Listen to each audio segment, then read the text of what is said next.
अपन शांतिपूर्वक तरीके से अपनी जो मांगे हैं, जो संविधान में निहित है, और ये हमारे पुरखों ने लड़ झगड़ के अपना त्याग बलिदान दे के ये मांगे अंग्रेजों से और तत्कालीन जो संविधान निर्माता थे उनसे जो मनवा के संविधान में निहित की गई है। इन महापुरुषों को नमन करना चाहूंगा। आरक्षण महारैली हमारे आदिवासी इलाके के अंदर आजादी के बाद से लगा के आज तक आरक्षण को लेके हमेशा भ्रम पैदा किया गया, और भ्रम पैदा करने के बाद समय समय पे अलग अलग तरीके की अधिसूचना लाए ये लोग, और अधिसूचना ला के हमारे ही खिलाफ नीतियां बनाई, और हमारे ही खिलाफ नीतियां बना के हमसे तालियां बजाने का काम किया था आज तक इन लोगों ने। ये जो आज कारवा बैठा हुआ है, ये जितने जो गणवीर हैं, हमारे पूर्व वक्ताओं ने जो बात रखी,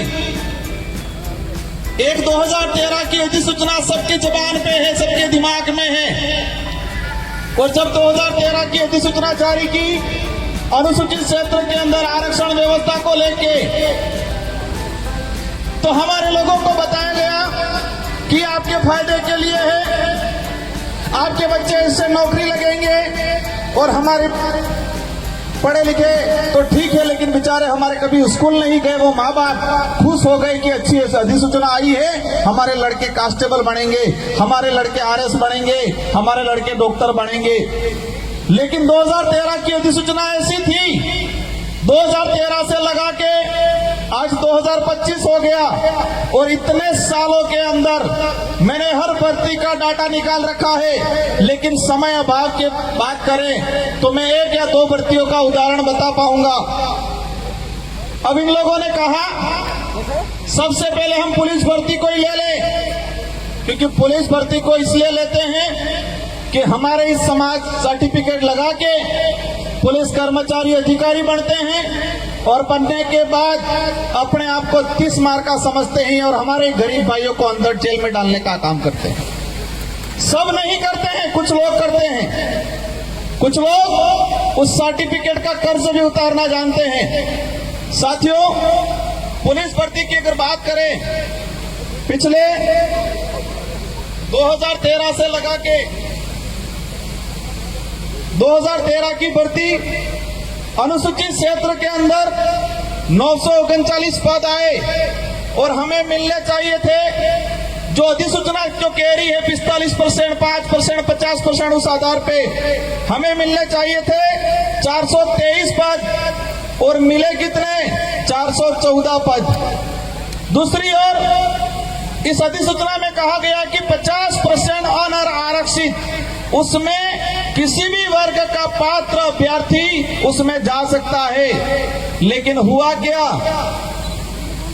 2013 की भर्ती के अंदर 50% के हिसाब से जो अनारक्षित पद 470 पद आए अनुसूचित क्षेत्र में, और 470 में से हमारे एसटी के बच्चे जा पाए 8 बच्चे।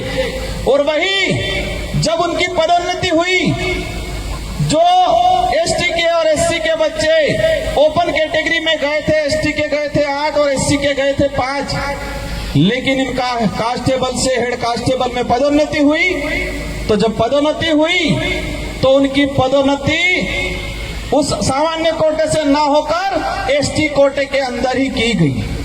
वही कहानी 2016, 2018, और इन तीनों भर्तियों की अगर डाटा की बात करें तो कुल पद आए थे 2312, और 2312 में से हमारे भाई लगे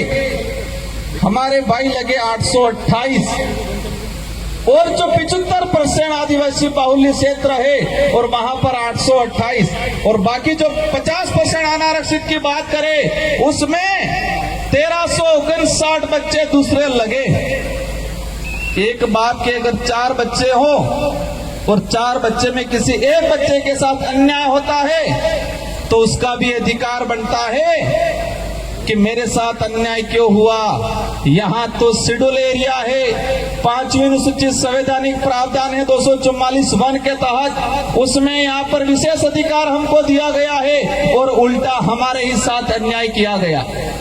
इसी तरह वन विभाग की भर्ती हो, पटवारी की भर्ती हो, शिक्षक भर्ती हो, इन सारी भर्तियों का निकाल के मैं डाटा लाया हूं, लेकिन समय अभाव में पूरा नहीं बता पाऊंगा। लेकिन ये बात जरूर बताऊंगा, वो 2013 की अधिसूचना के कारण हमारे आदिवासी भाइयों के लगभग 4 से 5 हजार नुकसान भर्तियां हुई।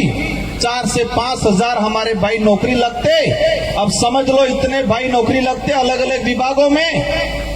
एक परिवार से एक आदमी नौकरी लगता है तो उसकी पूरी पीढ़ियां सुधर जाती है, पूरी पीढ़ियां सुधरती है। इतना बड़ा नुकसान हुआ और हमारे लोगों से तालियां बजा दी कि 2013 की अधिसूचना बाहर वालों को बंद कर दिया, आपको दिलाएंगे। इसलिए मैंने कहा था कि 2013 की अधिसूचना आदिवासी इलाके के लिए काला कानून है और ये काला कानून साबित हुआ। उसी वजह से हमारे 4 से 5 हजार परिवार आज भी जो कंपटीशन की एग्जाम की तैयारी कर रहे हैं, अभी आरक्षण की बात कर रहे हैं, करनी चाहिए, हम भी कहते हैं आप करो, लेकिन बात इस बात पे आती है कि जिन्होंने आरक्षण बेचने का काम किया, जिन्होंने 2013 की अधिसूचना लागू की, वही आज आरक्षण की बात करने आ रहे। आप सत्ता में चले गए, कहने लगे कि मैं विरोध में जाके काम नहीं कर सकता हूं तो मुझे जाना पड़ेगा। आप गए, कोई दिक्कत नहीं, आपको रैलियां और सभा करने की जरूरत नहीं है। अगर आपको दिलाना ही है वास्तविक तो आप जाके सत्ता में हो, दिला दो रैलियां करके। हमारे बेरोजगार भाइयों को क्यों बेवकूफ बना रहे हो। वर्गीकरण की बात आए,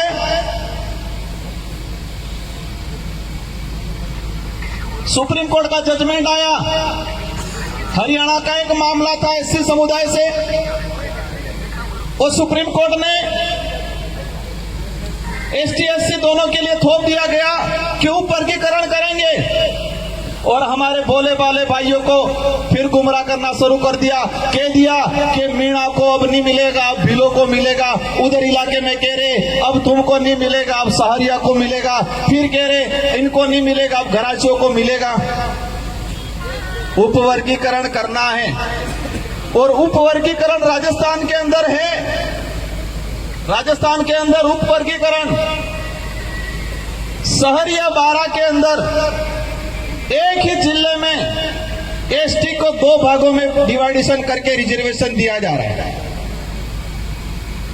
25% शहरी आदिम जाति को और 6% वहां के एरिया आइडेंटिफाई किया है, उसमें भील भी है, उसमें मीणा भी है, उनको 6% दिया जा रहा है। राजस्थान के अंदर एक 12% मिल रहा है। एक सहरिया के अंदर 25% शहरी आदिम जाति को मिल रहा है और 6% उसी इलाके के अंदर रहने वाले अन्य एसटी को मिल रहा है। और हमारे शेड्यूल एरिया के अंदर फिर 100% की बात में करें और वो 100% ही मानो। सद्भावी कौन है? सद्भावी का अर्थ हम हर समाज का, हर वर्ग का मान सम्मान करते हैं, लेकिन कोई हमारा हक खा ले, गरीब का हक खा ले और तब हम चुप नहीं बैठ सकते। आज वर्गीकरण की बात आ रही है, हम भी कह रहे वर्गीकरण होना चाहिए। जो गरीब परिवार को नहीं मिला उसको मिलना चाहिए, लेकिन कैसे मिलेगा, कैसे दिलाना है वो हम तय करेंगे। आदिवासी बाहुल्य क्षेत्र के जितने जो जनप्रतिनिधि है वो तय करेंगे और वो तय करके टीएससी में भेजेंगे और ट्राइबल एडवाइजरी काउंसिल राज्यपाल को भेजेगी और सारे राज्यों के राज्यपाल महोदय राष्ट्रपति को भेजेंगे। इसके बाद तरीके से लागू हो।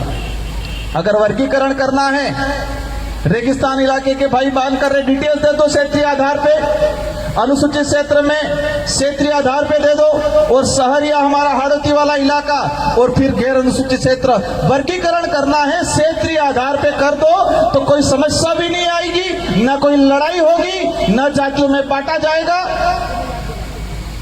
अधिसूचना के आधार पे राजस्थान के अंदर 12 से 16 प्रकार की जातियां हैं। कितने भाग बांटोगे आप? ये लड़ाई करने का तरीका है। और जब इतना 12 भागों में आरक्षण बढ़ जाएगा, फिर रोस्टर का क्या होगा?